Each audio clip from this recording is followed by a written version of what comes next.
Soatimiz 10:07. Biz endi Myunxenga qarab yo'l oldik.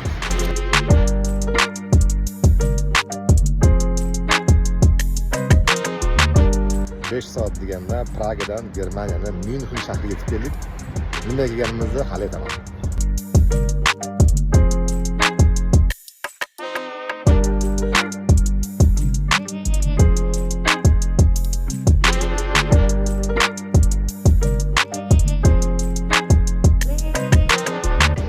Myunxen havolari juda ham issiq, quyoshli havo ekan. Yani O'zbekistonga o'xshaydi issiqligidan.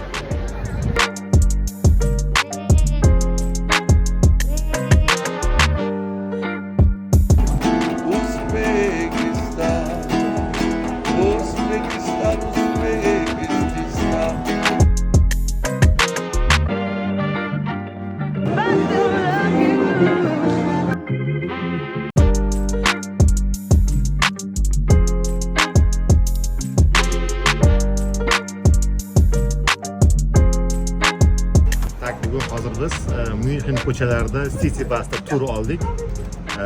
Myunxen shahrini ko'rish uchun ketdik.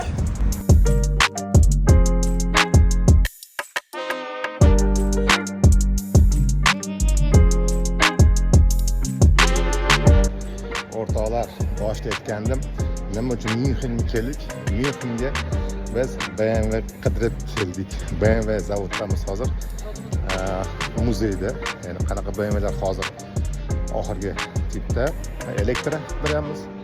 Xullas qiziqamiz, ko'ramiz, to'g'ri kelsa olamiz. Aylanib Olimpiyskiy gardobga keldik. Bu telebashning oldida ekan.